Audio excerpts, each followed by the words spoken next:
Hello and welcome to my first Success Saturday for the year 2021. And a big thank you to all of you who have subscribed to my YouTube channel and have liked my videos that I created in 2020. And for those of you who are here for the first time, I'm Deborah Poneman, founder of Yes to Success Seminars, where we share ancient and modern wisdom to help you live your ultimate life. And I am coming to you live from my room at the Optimum Health Institute in Lemon Grove, California, where I have come to do my annual New Year's cleanse. So, why is it that we set our goals and create our vision for the next 365 days at the beginning of the year? Well, it would seem that the answer is somewhat self-evident. It's a time of new beginnings. We say goodbye to the old and we plant the seeds for the new. I mean, you don't really have to set your intentions at the beginning of January. You can set them anytime you want, all year long, and they'll still manifest. But there's an energy right now. It's kind of like if you plant a seed too late or too early in the planting season, it will still grow. Yet, if you plant it in just the perfect time, kind of like when the Farmer's Almanac tells you to do it, it will grow more fully and it will be more glorious. So these first few days of the year have an elevated energy. It's like the perfect storm to plant your seeds for what you'd like to grow in the coming year. But before we plant our seeds, we have to prepare the soil. And how do we do that? Well, for starters, by not complaining about what a horrible year 2020 was. I mean, I'm the first to admit that it was a challenging year, just so much. I mean, besides the suffering of COVID and the loss of life and the loss of jobs and businesses that people have built with their blood, sweat, and tears, just vanishing, and families separated, and loved ones in the hospital, you can't even visit them, missing your grandchild's first year of their life, kids missing their friends and life events that mean so much to young people, like graduations. And we also saw things that really shook us up.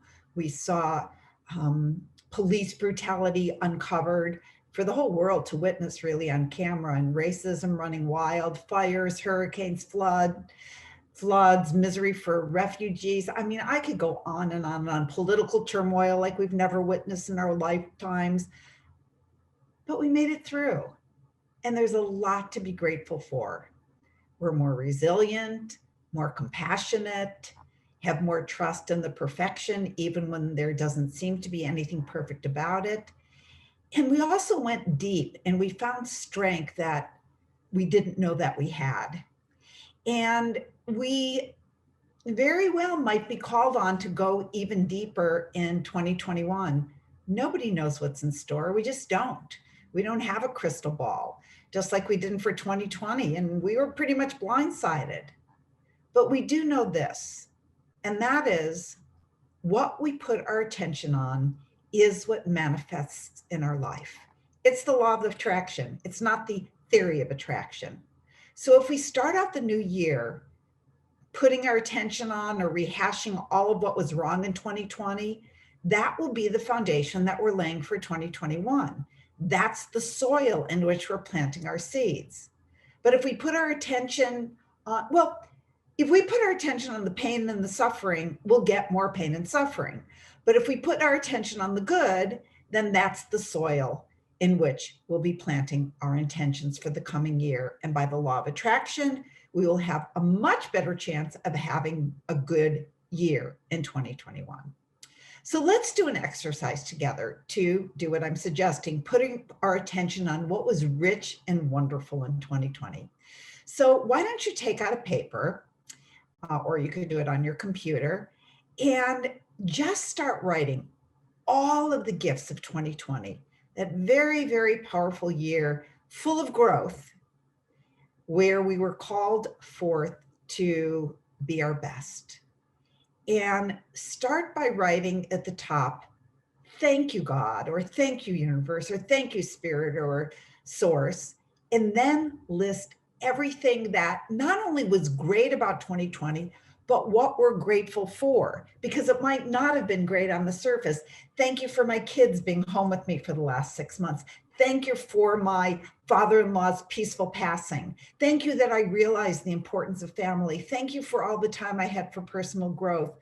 Thank you for the realization that I had to leave my relationship. Thank you for when I spoke up at work and told my boss that this isn't working for me anymore. Thank you for the time that I had to finish my book or learn to play the flute. Also, you could write things like, thank you for the healthcare workers who risk their lives day in and day out for our friends and families. Thank you for the people who make the masks. Thank you for our politicians who devote their lives to trying to create a world that's just and fair, and a system where every life is respected and cherished. And maybe you'll also want to write, thank you that I lost my business, or thank you that I lost my job. Because if you give thanks now, the blessing in it will reveal itself more quickly. So take a few minutes to make your list. And while you're doing it, I'll make mine. Okay, let's do it together right now where we have that energy going. Okay, I gotta grab my paper, it's over here.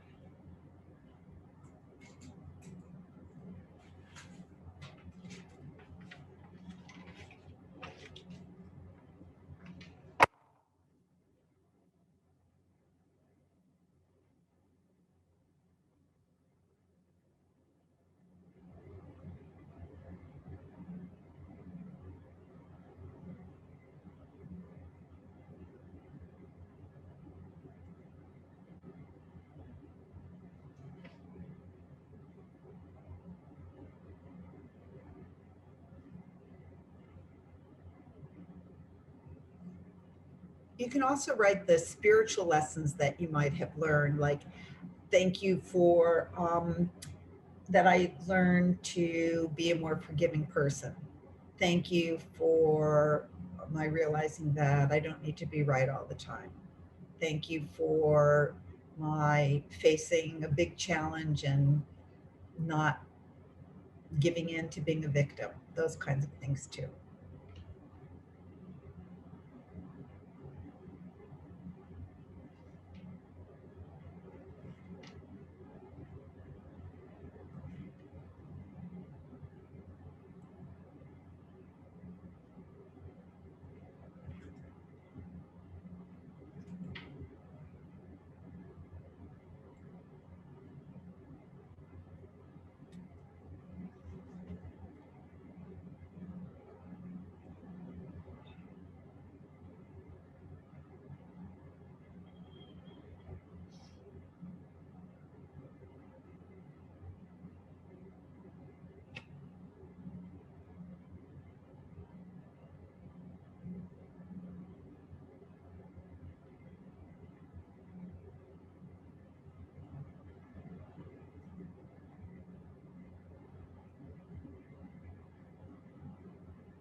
So I know that you all need more time to keep writing, but you can continue this after we're done together, after this message is over.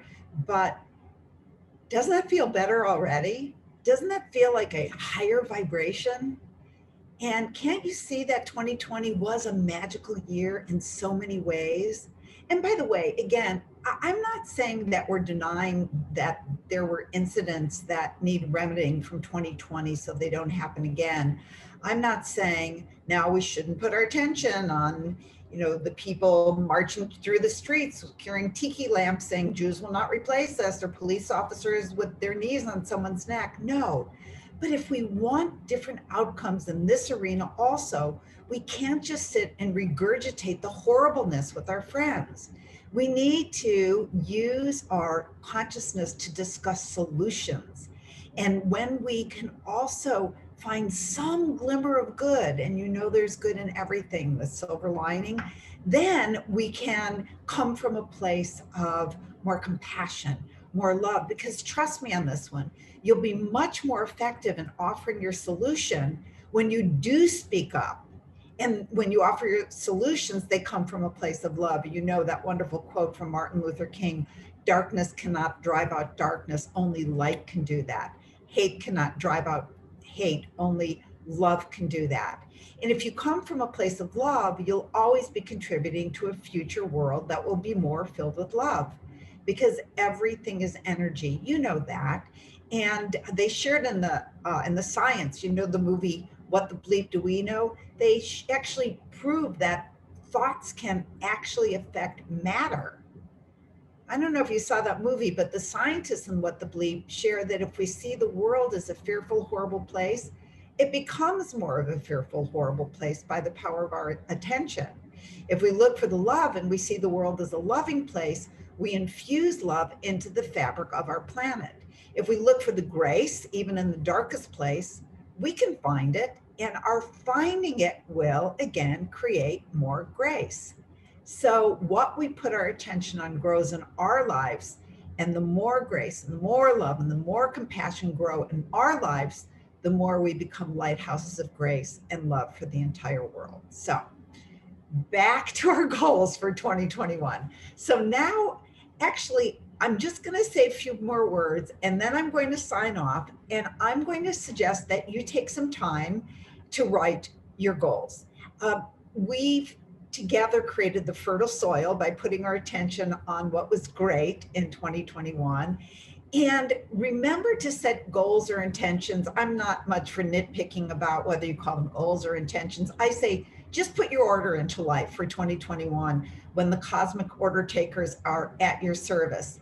And don't forget to think big, because remember, you wouldn't have been given a desire if you didn't have the ability to fulfill it. The creator, infinite intelligence, is not a trickster and would not give you a desire and then say, but ha ha ha, I'm not going to give you the ability to fulfill it. No, that's not how it works. But before I go, I also want to wish you a very blessed and a glorious 2021. And remember, no matter what is going on around you, the one thing you always have is control over your own inner dialogue, your own reactions, your own thinking. And it is your most powerful tool to create a great life. As a renowned psychiatrist and psychotherapist and author and Holocaust survivor, Viktor Frankl said in his book, A Man's Search for Meaning, everything can be taken from a man, but one thing, the last of the human freedoms, to choose one's own attitude in any given set of circumstances, to choose one's own way. In the days and months to come, remember, at every given moment, you always have the freedom to choose your own way. Lots of love to you.